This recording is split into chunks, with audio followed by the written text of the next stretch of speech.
basically what I thought we would do here is we would watch this Comics by Perch video as he goes over the new X-Men reveal and reactions, and we would go over our thoughts on the team lineups and what information he leaks out and our reactions. What do you think, Art? Let's do it. All right, Yeah. man, we're going to do it. So I'll probably pause the video here and there, but it is 14 minutes long, so I'm going to try and let it, go through quite a bit. Subscribe to Perch, by the way.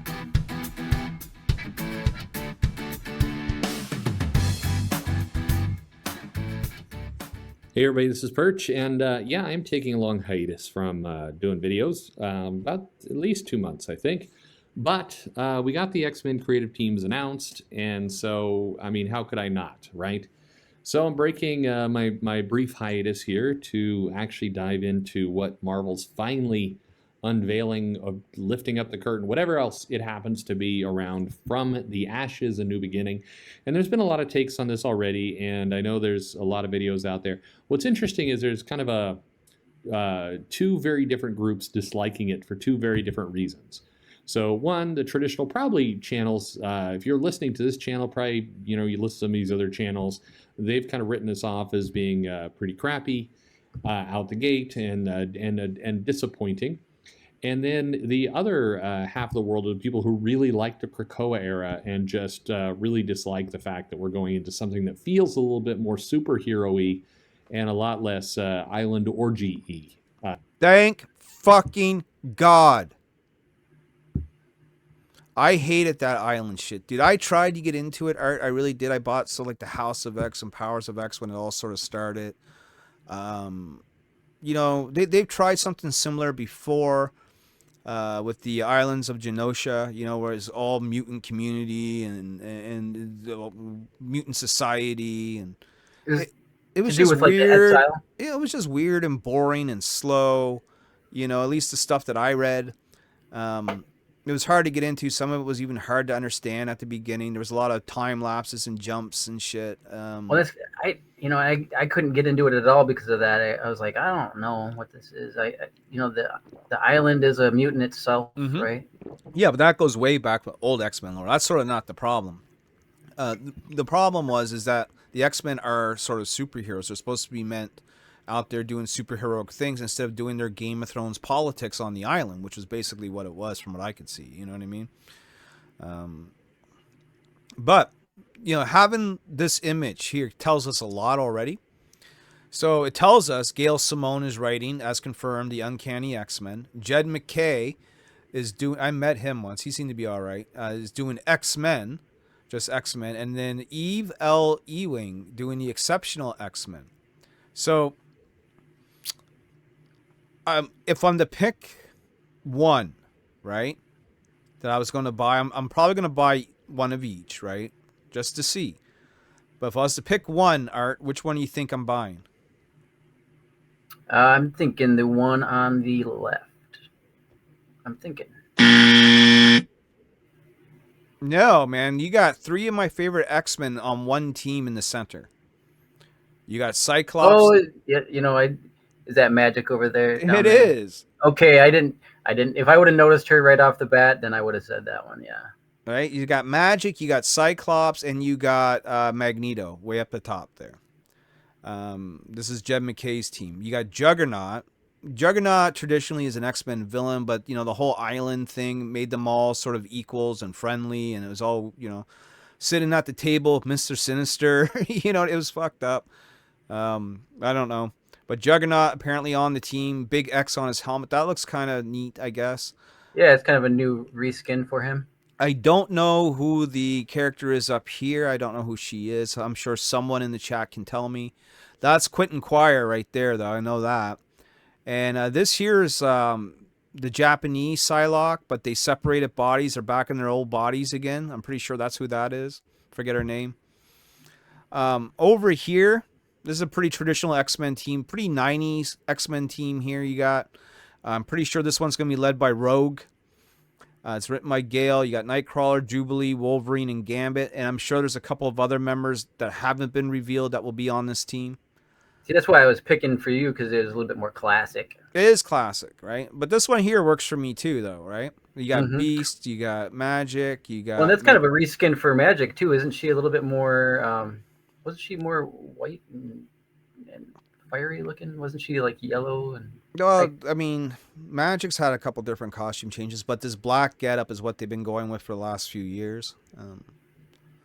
Over here, though, on the right, I don't really know who any of these people are. I think that's Kitty Pryde right there. Because they were saying that she's going to take care of a team of her own. Right. So I'm pretty sure that's Kitty. That's Emma Frost up there for sure. That might be Blink. Right. And these two, I don't know who these two are. So and that's where I had seen a blurb about them, you know, her and Emma Frost kind of getting some type of common ground on the island. Yeah. Well, let's play the video. I'm sure Perch will tell us who everyone is here. If that's even a word. But anyway, Tom Brevoort made a comment of like, why aren't more people talking about the trailer? I don't know, because South by Southwest is a weird place to announce something for comics. It shouldn't be, but it just is. And people are tired of relaunches. Unfortunately, it just doesn't have the impact for what it's worth. And a lot of people in memory hold this. When Jonathan Hickman was announced on X-Men, that it got some attention. I mean, people were kind of happy about it, but the buzz really kicked in after House of X Powers of 10 started coming out. And that's when the buzz really began. Even though Hickman was coming off of a pretty monumental kind of Avengers Secret Wars run. I mean, a couple years in the past, yes, but even though that was a big deal at the time, it didn't give huge buzz out the gate. Comics fans are a lot more put up and shut up than they used to be, and the idea of dropping a trailer or a teaser image and everybody's going to get super horny for it, those days are over. But anyway, let's go through the news, which you've heard other places, but I want to give you my take on it, and I'm going to give you kind of a different take. When I say different take, there's the personal Perch fan side of things. I don't get excited by these. It feels very much like kind of the X-Men status quo when they were living on the island off the coast of San Francisco, and then we had the kind of the various eras of the time displaced X-Men, and then Wolverine was a headmaster and all that. It has that same kind of vibe to it, and I'm just not excited about that. But anyway, 3 major X-Men books, and then 6 more books behind that. Whoa! And from what I understand, I thought this was it. Now you're telling me there's 6 other X books behind that? Okay. Chances are I probably can guess what they're going to be. Like one of them's going to be a Wolverine book. You know what I mean? He'll count as an X-Men title. Maybe there'll be a New Mutants of sorts. Who knows? Maybe like the Marauders again. Or fuck, he's going to tell us. All right, let's see. And there's at least another 3 waiting in the wings behind that. But let's get into it. There's the 3 big X-Men books are X-Men by Jed MacKay and Ryan Stegman. We've got the Exceptional X-Men by Eve Ewing and Carmen Canero. And we have Uncanny X-Men by Gail Simone and it's Marquez. I'm assuming they mean David Marquez. Yeah, David Marquez here. Weirdly, I assumed it was David Marquez, and I was looking at a couple other preview images, and they left off the David. It's like, is he doing a Madonna thing now? Anyway, David Marquez. So here's my take on the 3 books, if you will. I'm just kind of laying out my biases. It's popular, first on Uncanny X-Men, you've got Jubilee, you've got Rogue and Gambit co-leading the team, and Wolverine and Nightcrawler are in this book. For what it's worth, with all the women are taken over, an all-female version of the X-Men, it's 3 dudes, 2 women, last I checked, unless they're going to do something radically different with Wolverine, Nightcrawler, or Gambit. Well, that's not the reason why for the makeup of the team at all. Why do you think we got that team on the left, Art? Because it is more classic. I mean, they kept with the uncanny there, right? Okay, but what's coming out in 2 days? I don't know. I don't know what's X-Men 97. Oh yeah, that cartoon. Yeah. So okay. Yeah. 4 of these members are in that cartoon. Okay, that's gonna be the drawback and the lead into all this other stuff. So you have like, this cover. People are gonna be watching X-Men '97 on Disney, and they're gonna look at this X-Men book and see faces that they're familiar with from the cartoon, and maybe want to buy the book. Mm-hmm. That's why that team is put together the way it is. Yep. Yep. The center X-Men is more of what they probably really want to do with the X-Men. You know what I mean? And this one here is probably like, mutants in training X-Men or something. We'll find out. Let's see here. It might be playing on the But younger generation, trying to get them to hold on to some new characters. Yeah, it's kind of what I'm thinking that one's going to be, right? But we'll see. Let's see what they say. it's popular to hate on Gail Simone, and she's kind of steered into that. So what I'm about to say is certainly not part of that group. I was not a fan of her Batgirl work, and the Secret Six and those titles she's done. I've never been a big Gail Simone fan.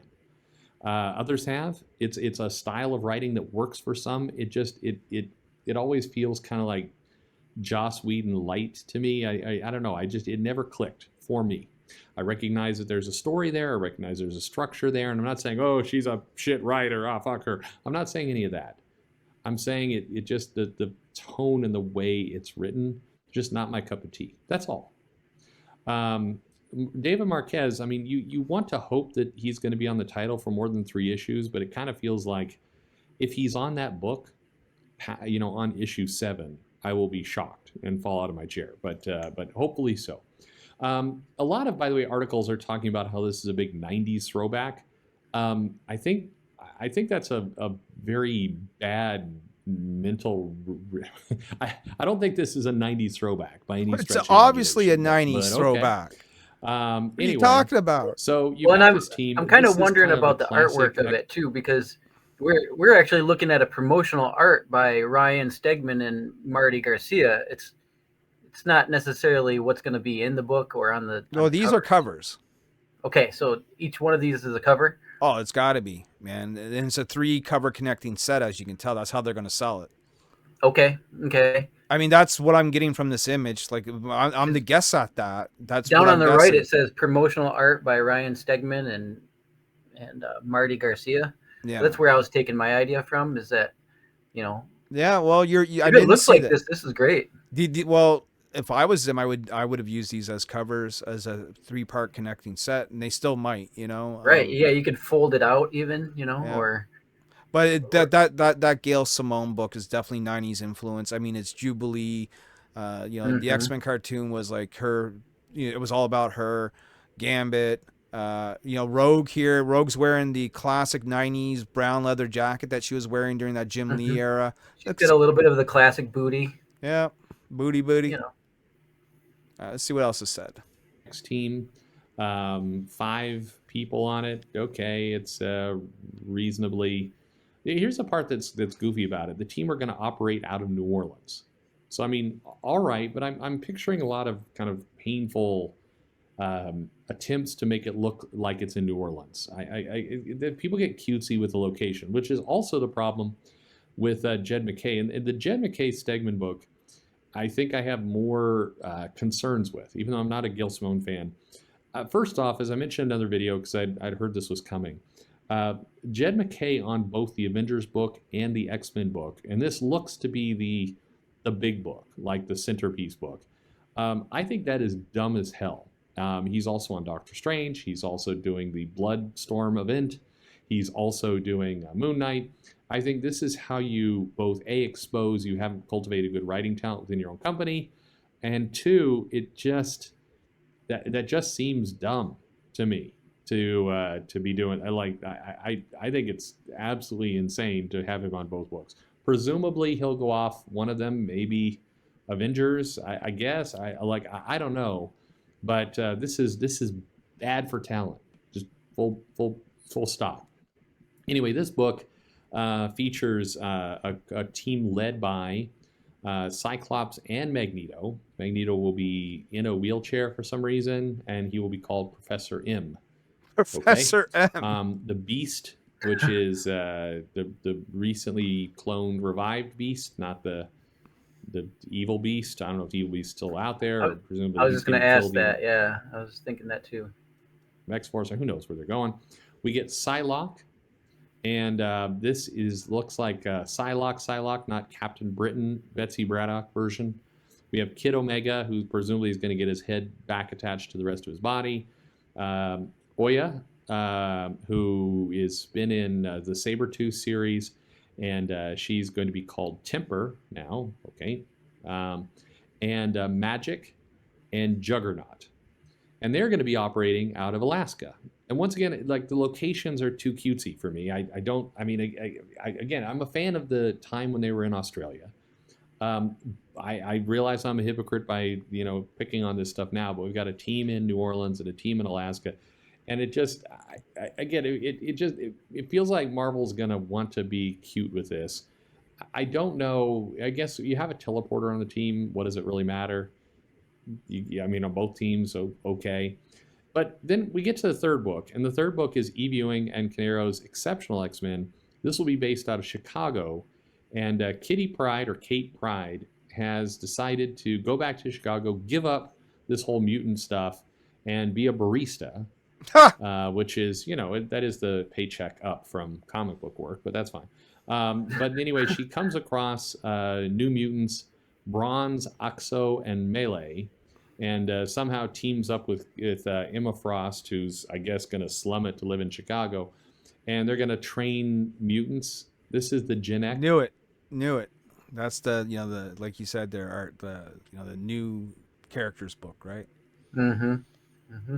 Book, or the New Mutants of the series. We get these 3 new characters. Looks fairly generic. We'll learn more about kind of who they are and kind of what they're doing. But this book is the one that I think is going to dearly struggle in sales. But by the way, if you, as Kate Pryde has recently done an X-Men, you just went off and murdered a crap ton of people, and now you are apparently you are a barista. Like, there's no background check. Like how is, like, at some point. What do you by mean, the way, Kitty Pryde straight up the murdered a Avengers are bunch gonna of meet up people? with the What's he X-Men. talking about? What's he talking about? Kitty Pryde is probably, the way she used to be, one of the more gentler souls of all the X-Men. She was, for the longest time, one of the youngest X-Men. One of the most naive and innocent of the bunch. You know what I mean? Right. So is he talking about on the island? She did this? Well, Or? must be, man. Fucking. Well, then it wasn't already- just people; it was mutants. That, if there are only mutants on the island. Well, we'll see. Seeing it a little bit in the recent Jed MacKay Avengers book. You got Captain America, Iron Man, like, we really got to get in there and help against Orcus. It's like, do you realize that your buddies, the X-Men, like, the X-Men are our friends? Do you realize they're murdering people like crazy? They're murdering people left and right. Is Captain America like, well, they're fascists, so fuck them? I'm seriously, how do you reconcile that? Anyway, of the 3 books, the X-Men book by MacKay is the one that's positioned to do the best as a core X-Men book. The Uncanny X-Men, if it's going for kind of classic feels, you got Wolverine, Gambit, Rogue, Jubilee, Nightcrawler, so there's a lot of kind of classic fans can go with on that one. I think that's the problem is Gail Simone going to write it like she writes other stuff. I think that's going to be the trick. And the X-Men by MacKay is going to be a more classic action book. The status quo for all this, by the way, is that, they have to, they're once again fighting those who hate and fear them. And because of everything that would happen with the mutants and Orcus and all the rest, and presumably their murder spree, I don't know, or the timeline gets reset or whatever, they are hated. Hated around the world, and they're despised for mutants and everything they've done. And why not? They've been global drug dealers who kill people like left and right. So apparently that's the status quo. Okay. It feels like, man, if you're Hickman, you just got to be pissed that this is where it all works. Blade Man is saying that with the people who came in to write with you, and then that this reboot is happening. Oh, well, whatever. There's 6 more books, and I've heard a couple others floated by, but we're getting Phoenix, Storm, and Wolverine. Wolverine supposedly is the Greg Capullo, Saladin Ahmed book, but we'll see how that floats out. X-Force, X-Factor, and NYX. NYX, of course, kind of the lesser-known book from a long time ago that eventually introduced Laura Kinney, and I'm assuming exactly what it was. she's going to head back there.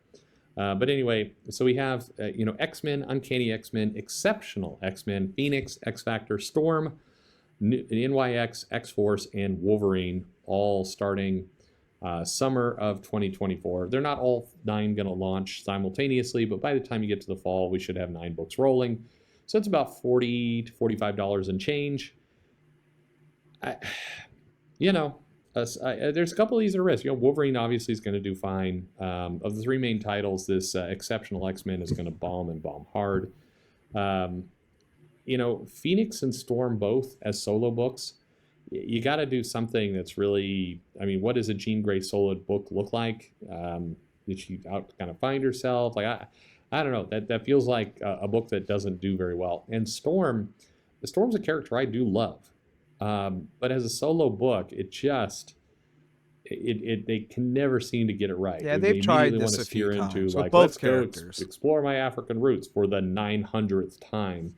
And you don't get her doing badass stuff. You get her just, I am a goddess, and she'll do some storms, and it will rain, and like some, like street bandits will be like, oh shit, we got to get out of here. But it's like, you know what? Send her up against Doctor Doom or Ultron. If you give her something major to do. Yeah, start leveling her up as a solo character. X Factor, be wonderful if that was a revival that had Madrox leading a team. That would be great. We'll see. X Force. Who knows what that's going to be this time around? Hey, don't you talk about X Force again? Street level mutants in New York. Anyway, I've heard of a couple more that apparently we're going to get announcements with in a couple months. But that's what we got. So that's my take on it. I don't think this relaunch is amazing. I think it will be nice to get them off of the Krakoa nothing was happening period. It is interesting how Marvel's got themselves into a jam where, the fans that they have cultivated over the last 4 years or so are pissed. And the new fans are not exactly being won over with this, but we'll see how it all works out. Question is, are you buying this? Are you going in on this? Let me know in the comments below. Like and subscribe. And now I'm getting back to my vacation. All right. Yes, to answer his question, but with one toe in the water, you know what I mean? And by that, I mean I will buy one of each, like Exceptional, Uncanny, and just X-Men. And if they don't do it, that's it for the X-Men, As far as these other titles, we'll see what happens. Probably not Storm, probably not Wolverine, probably not NYX. Maybe Phoenix, because I always loved the Phoenix, but we'll see. It has to be badass. X-Factor and X-Force, it'll probably be a mashup of whatever characters aren't being used here, so I don't know. We'll see. What do you think, Art? I mean, for one, I wish that Storm had a better font. I mean, it doesn't look like a Storm font to me, but I would like to see a good Storm comic run. I just like a bad girl comic, and she has that where she could just be slaying stuff. I think Wolverine's going to keep on going. If they mess that up, then they are definitely messing everything up. Because Wolverine's got his own following, of course. I think that they could do a thing where they should have kept, if they have such a fan base for the Krakoa thing, maybe they should have kept the title going. Maybe they should have kept one going while starting something else. That's part of their problem, is they get rid of fans to make new ones, and then they don't necessarily make new ones sometimes. Well, let us know what you guys think in the chat, and in the comments section below. Are you going to be buying into this new X-Men? Are you going to be like me? Maybe you're going to put a toe into the water and see how it feels, and then probably quickly pull your foot back, Or are you going to dive right in head first? Let me know, man. And stay tuned for more videos. All right, guys, if you're wondering who today's video sponsor is, look no further. It is me, Austin. It is me all along. And I just like to talk about, people ask, I like to buy Nyobi. How do I get some pigtails in my life? Where do I get started? Do you have any sites? What can I do to get your books in my hands? Well, I'm glad you asked, because we're going to provide you that answer right meow. So here it goes, man. The first way you can do it, and probably the best way, is to my Shopify store. You can access that at nyobicomics.myshopify.com, or you can simply go to the YouTube channel where you're watching this video now. Go to the main page and click on Store. There you will see Nyobi items up for grabs. Just click on one and proceed from there. Now, let's say you're an eBay buyer. You like eBay, use eBay? Well, we got you covered there. ebay.ca, USR, Nyobicomic. If you just type in Nyobi on eBay, you're going to find me. I got several listings there. And on eBay, typically you're going to find the harder to get variants, a little bit of our more expensive items, and harder to find back issues. So if collectibles are your thing, eBay is where you want to go for more Nyobi. Where else can you get Nyobi? Maybe eBay's too expensive for you. Maybe you read on a budget. Maybe you like having books on a tablet, on a phone, read them on your PC, whatever. So get Nyobi at Gumroad, nyobicomics.gumroad.com. It's great for those who read on digital. We got lots of great items there. You can buy them for $5 or less. Nyobi on digital, gumroad.com. Now, the other way you can get Nyobi is by going to your local comic book shop. Just the other day, Nyobi Birthright was released by Antarctic Press and in shops nationwide, worldwide. So go into your local comic shop, ask if they have any Nyobi. If they don't, ask them if they can order it. And if we happen to be in a time where we haven't released anything in a little while, maybe see if there's any Nyobi in those back issue bins. So Nyobi at your local comic book shop. But that's not all. You can go to antarcticpress.myshopify.com. Antarctic Press, of course, is the label that publishes Nyobi. You can go ahead and buy Nyobi directly from them online as well. So go ahead and give Antarctic Press, give AP some love, and tell Ben Dunn I said hello. But that's not it, folks. Our major way to get Nyobi, our preferred way, honestly, when it comes right down to the end of it here, is you can get Nyobi on Kickstarter when we release them. We'll be doing Nyobi Outbreak number 3 in March. We'll have all the Nyobi goodies that you can shake a stick at, plus Savage Sim, plus Nyobi Penguina, plus more. Nyobi Kickstarter. Kickstarter is where our biggest fan base is. It's where we make the most amount of money. It is what we plug the most. All those other things I went over just a little while ago, those are great if you're looking to catch up. If you're looking to get the latest, greatest, the newest issue of Nyobi as it comes out, Kickstarter is the way to go. But with that being said, however you get Nyobi in your life, we appreciate it. Nyobi 2024 is going to be the year of the pigtail. We got so much lined up, man. It's going to be crazy. So thank you very much for tuning in to this video. Stay tuned for more videos. And just know, I'm always the sponsor, Austin.